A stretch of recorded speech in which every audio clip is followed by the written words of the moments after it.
pada saya untuk menyampaikan satu khutbah Idul Fitri dalam hal seluruh rakyat Indonesia adalah orang-orang munafik. Tidak ada orang yang takwa. Kita tidak tahu kapan azab Allah itu tiba, tapi Anda jangan tidak menyadari sudah datang azab Allah itu. Lihatlah kelakuan bangsa Indonesia dalam akhlaknya. Apakah ada moralitas itu? Tidak.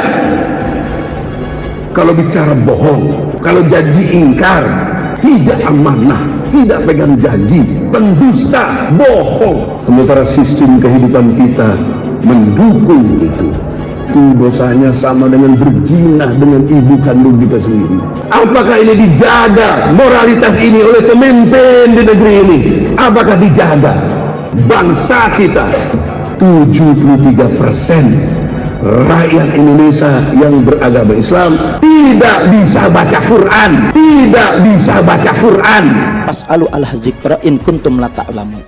Dia sedang menyindir dirinya atau bahkan kelompoknya. Lantas apa sih tujuan Egy Sujana mengucapkan itu? Ya dia hanya ingin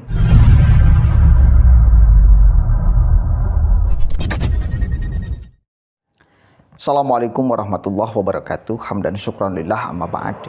Sahabat manusia plural yang saya hormati dan saya banggakan, beredar ya video ceramah Egy Sujana di momen Idul Fitri.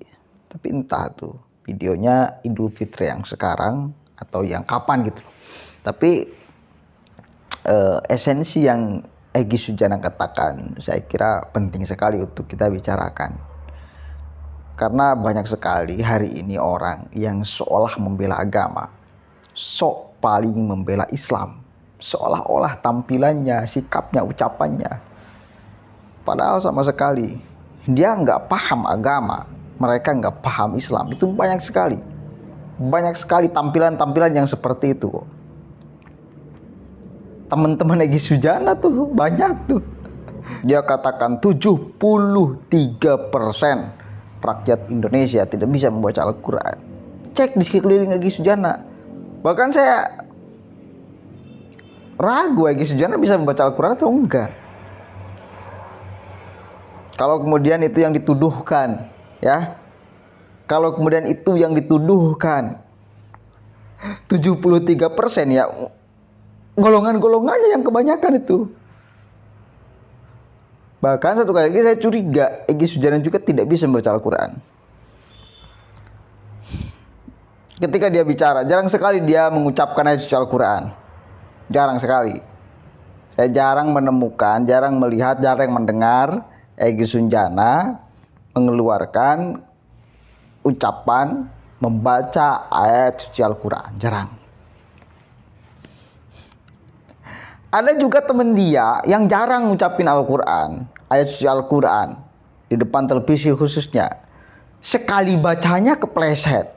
Padahal ayatnya itu sering dibacakan, sering kita dengar di mana-mana tuh. Si Novel Bakmumin, temen ente tuh, yang jelas nggak bisa baca Al-Quran. Fas'alu ala zikro. Itu benerin. Tampilannya sok paling agamis tuh dia. Tampilannya sok paling membela agama, sok paling membela Islam. Tapi baca Al-Quran juga nggak becus. Dan banyak sekali. Termasuk satu lagi saya curiga Egy Sujana juga sebetulnya tidak bisa baca Al-Quran. Entah kemudian yang 73% itu salah satunya adalah dirinya. Dia sedang menyindir dirinya atau bahkan kelompoknya. Banyak tuh teman-teman dia yang bahkan sudah menjadi ustadz, bos. Sudah menjadi panutan. Tapi tidak bisa baca Al-Quran. Apa tidak parah? Sugi Nur. Itu kan teman-teman Egy Sujana tuh. Satu kelompok, satu kolam. Cek baca ayat Al-Qurannya. Sementara dia belagunya sudah menjadi ustaz, sudah menjadi kiai, sudah menjadi gus, diundang ceramah, mengejak huruf hijaiyah salah. Lantas apa sih tujuan Egy Sujana mengucapkan itu? Ya dia hanya ingin dilihat, dipandang oleh masyarakat sebagai orang yang benar-benar membela agama, sebagai orang yang benar-benar membela Islam, sehingga sangat memperhatikan orang yang tidak bisa membaca Al-Quran. Hanya ingin dilihat aja oleh masyarakat. Hanya ingin dilihat soknya, sok gaya, sok gagah, sok paling berani, sok paling di depan membela agama dan Islam.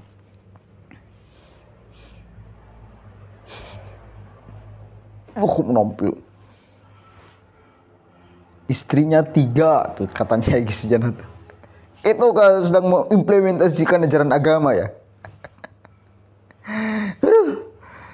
Semakin lucu saja setiap harinya kelompok-kelompok mereka tuh ya. Kalau kita lihat itu semakin lucu setiap harinya. Gak ada henti-hentinya. Selalu membuat kemudian statement yang sebetulnya ngawur dan berantakan. Selalu membuat statement, argumentasi yang kita itu akan tertawa dengannya. Orang bodoh mungkin akan tertipu. Tapi kepada orang-orang yang menggunakan sedikit saja akal sehatnya untuk mencerna ucapan-ucapan mereka, itu sebetulnya lucu. Karena bohong semua apa yang mereka ucapkan tuh.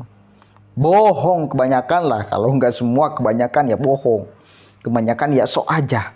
Novel Bakmumin membela agama, membela ini, membela itu. Kayaknya membela-bela. Kemarin yang membela azan, sholat ruknya berapa kali tuh. Banyak sekali kemudian kebobrokan-kebobrokan yang Allah tampilkan di depan publik dari kelompok-kelompok mereka yang mengatasnamakan membela agama, membela Islam. Maka di momen Idul Fitri ini, sudah masuk bulan Syawal ini, saya mengajak kepada semuanya untuk mari sama-sama kita menggunakan pikiran kita untuk memverifikasi segala apa yang kita lihat dan kita dengar. Jangan sampai kita menjadi orang yang kemudian terbawa tipu daya. Jangan sampai kita menjadi orang yang terbodohi. Jangan. Saya masih husnuzon kepada masyarakat Indonesia, kepada semua masyarakat Indonesia, bahwa mereka bisa menggunakan akalnya dengan baik untuk memverifikasi segala apa yang terjadi, yang mereka dengar dan mereka lihat. Hingga sampai pada kesimpulan Indonesia ini, kalau orang-orang yang menggunakan akal sehat, insya Allah gak bakalan terjadi adanya keributan, kekisruhan, pembodohan. Karena pembodohan itu berlaku hanya orang-orang bodoh. Pembodohan itu berlaku nyasar kepada orang-orang bodoh. Manakala masyarakatnya sudah menggunakan akal sehatnya, sudah cukup pintar, maka pembodohan itu tidak akan laku.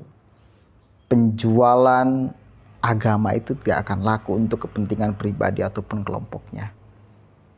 Apalagi menjual agama untuk kepentingan politik semata. Apalagi politiknya kotor. Ya, mungkin itu saja yang bisa saya sampaikan. Mari gunakan akal sehat. Assalamualaikum warahmatullahi wabarakatuh.